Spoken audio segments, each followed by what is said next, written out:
St. John Paul the Great called it the feminine genius. Catholic women strive to live the faith with courage and grace. Morning Light now brings you Blessed and Beautiful, featuring women from all walks of life to guide us along Christ's path. 7:41 on a faithful Friday, and I am thrilled to have Rita Franklin here in the studio with me. Good morning. Good morning, Hope. How are you? Manning the ship. Right? And nothing is sunk. We've had a couple of weird things happen. We had a power bump the other day, and I hit a button once or twice. But generally, so far, Brian can so relax. Good. Brian and can enjoy relax. his I sent him time a on the little lake. note that said, we're okay. So far. Right? All but I have good. to give Brian credit because he sets it up so it's super easy for me to do this. He does a lot of extra work to make sure the scripts are all ready and that all the extra little things are in that I might need. Why am I not surprised? He's so good. Yes. So good. So if you think I'm doing a good job, it's because Brian makes sure that happens. So today we're talking about God and the founding of our country. Yes. What a wonderful topic. We thought so too. We chose this last summer and we picked this topic for July because of Independence Day. And I sort of wanted to dig into the God and the founding documents, the founding fathers, the founding of our nation. So I kind of did a deep dive in there. And I started by rereading the preamble to the Declaration of Independence. You know, the one that starts, when in the course of human events we decide that my brain was like, Yeah. we the people. No, not that one. Not yet. No. Wrong thing. Nope, this is the one where we're going to break up, and it's me and not you. Right. You know. Right. So, George versus George. There you go. And then right after we say that it's time for us to break up, it goes right into, we hold these truths to be self-evident, that all men are created equal, that they are endowed by their Creator with certain unalienable rights, that among these are life, liberty, and the pursuit of happiness. Now, the Declaration of Independence states principles upon which our government was established and our identity as Americans is based. Unlike the other founding documents, it's not legally binding, but it's really important because it does identify who we are. And then I looked at the Constitution. You know, the first part of the Constitution talks about everything the government gets to do, but then equally important to those early signers onto the Constitution was the Bill of Rights, which talked about what rights do the people have. And the very first line, of this incredibly important document, the very first line is, Congress shall make no law respecting an establishment of religion or prohibiting the free exercise thereof. And when I read those two things, I had two takeaways. And the first was this. Most of us have read that first line of the Declaration of Independence a dozen times. We've heard it so many times. Yeah, they go separation of church and state, yada, yada. Well, the part about the Creator, that Yes. we are equal and we have those unalienable rights. And we don't think about, because we hear it all the time, how revolutionary that was. That the people were created equal? Wow. And what exactly did that mean? We're not equal in looks, not equal in backgrounds, we're not equal in intelligence or the gifts that we've been given, status. And at the time that they wrote this, there was still slavery. So what did it mean? It was understood that in the eyes of the Creator, we are all children of God. In that, we are all equal. And our right to life, liberty, and the pursuit of happiness, that comes from God, not from a mere mortal that could take it away from us. Right, but those not were from the king. Exactly. Huh. It was from our Creator. And we've heard that passage so often that we don't often stop and think how unequal society really was at that time. And that's what made the statement so revolutionary. And that inequality continued to be that for so long, both in England and even, in America and other parts of the world. Did you ever watch Downton Abbey?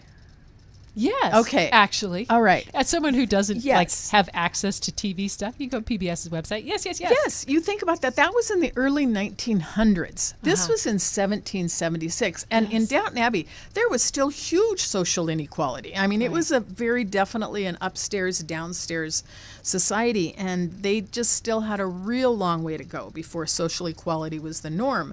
So imagine those men in 1776 making these statements, not buried deep somewhere, but in the preamble, and attributing those rights as being God-given.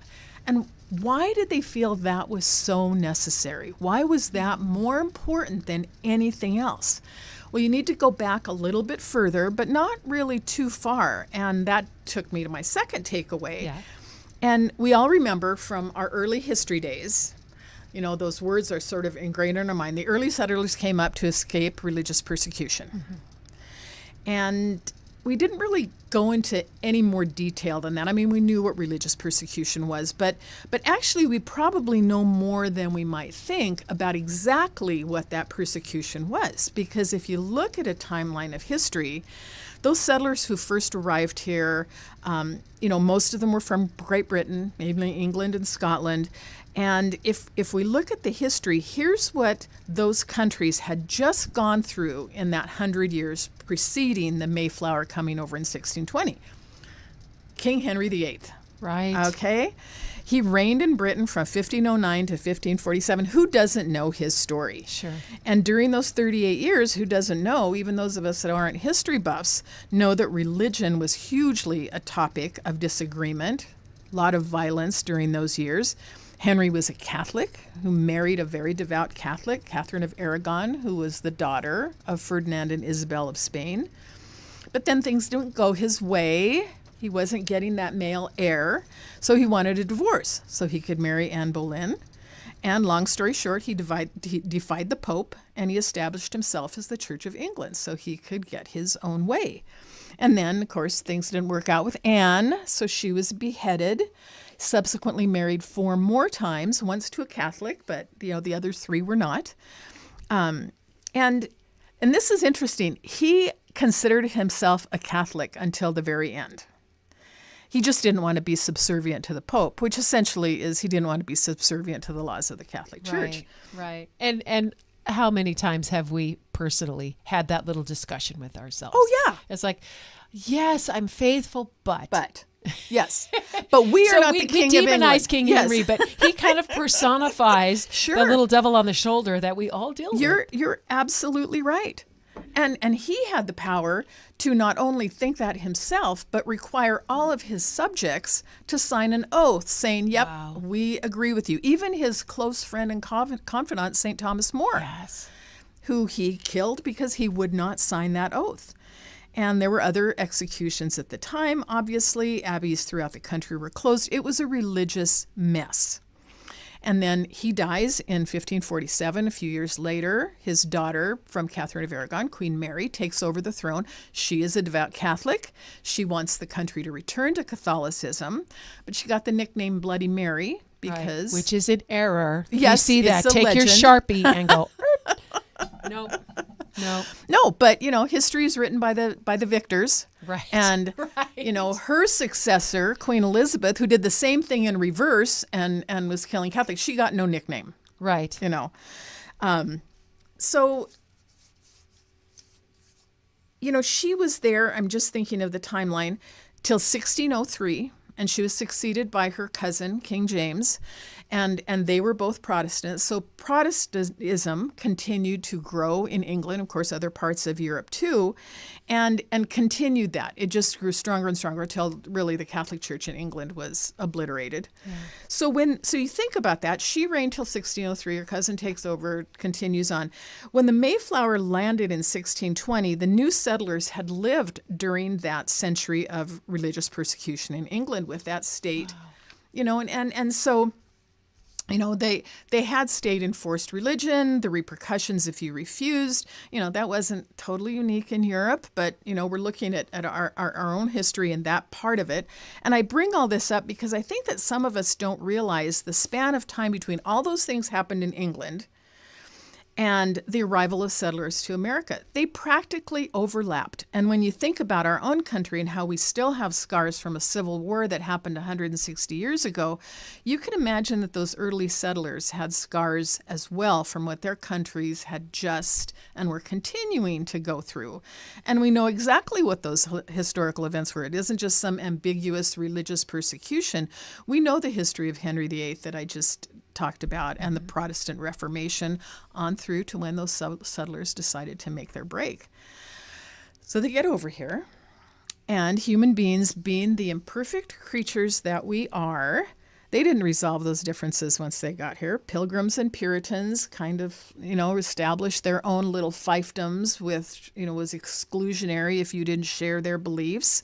So they escaped it, but then they created some of it here. It's just ironic, the baggage we bring. It is so hypocritical. And Catholics, who were hugely driven out of England, they found a rare haven in Maryland. But even in Maryland in 1704, started discriminating and denying voting rights because they didn't want, I love this word, not that it's a good one, it just cracks me up. They wanted to avoid the growth of popery. Right. Okay. Those evil papists. Yes. Oh my gosh. It just makes you so grateful for William Penn. Yes. It's like, thank you, William Penn, for being open-minded enough to let people just live their faith in peace. And, that hypocrisy, as you just mentioned, it eventually led to the founding of Rhode Island and Pennsylvania, which were established specifically to offer sanctuary to religious minorities. So it's easy to see how this history led to a very specific first line of the First Amendment when the Founding Fathers decided to completely break from England. And I'll repeat it again, looking at it through the lens of those Founding Fathers who saw the negative consequences in relatively recent history and what was currently going on. Congress shall make no law respecting an establishment of religion or prohibiting the free exercise thereof. Those founders believed in the fallen nature of humanity. The concept of sin directly impacted the structure of the U.S. Constitution because they feared absolute power in the hands of flawed human beings. They created that system of checks and balances and separation of powers. And when you look at that group of men, even though they were very differing views on religion, some of the big names were very much deists. They believed in God, but there were big differences regarding the Trinity and Jesus and communion. But they believed in God, and they believed in the importance of religion. They believed that morality was essential for a free, self-governing republic, and they absolutely knew what they could do if government leaders deified themselves. Right. So here's a little fun fact on the side. I wanted to see how many of those signers were Catholic. And so there was one Catholic signer to the Declaration of Independence, Charles Carroll. He was a refugee in Maryland, but he saw what happened even in Maryland. And he was the last survivor of those original signers. And then in the Constitution, there were two Catholics that were part of that. And one was Daniel Carroll, his cousin, and one was Tom Fitzsimmons from Pennsylvania. And 2 out of 39 doesn't sound like a lot, but it was 7 times the proportion of Catholics to the general population. So you can definitely see how very present God was in the thought process behind the Declaration of Independence and the Bill of Rights and the Constitution. His presence was felt in the founding of our country. And our government has lasted 250 years under this Constitution, which is remarkable. And especially in hard times like we're going through right now, we have to remember that. And we have to remember that God was most definitely in the founding of our country. Right. The great American experiment. Yes. That's incredible. I am so grateful for this journey that you have done. Really, truly. You don't see it. Well, maybe you can't see it if you're watching on YouTube, but Rita, she came with like a packet. There's like 4 pages at least of notes, and she does all of this research. I'm so grateful. We studied U.S. history as a family this last year and spent some time with the Carrolls. And they're great books. If you listen to the American Catholic History podcast, so good. Noelle and her husband, who it'll come to me in a minute, their last name is Crow. They dive into Catholicism from very early on with the Carrolls and the Spanish missionaries in Hunabaros era, all the way to like Fulton Sheen. So it's a great podcast. Check them out. It's fascinating how Catholic our nation is. Yes. And we don't realize that people just coming and working hard and going to Mass and building the Catholic schools and the hospitals and all the charitable works that we have all around the nation. Just incredible. Rita Franklin, thank you so much. Oh, you're so welcome.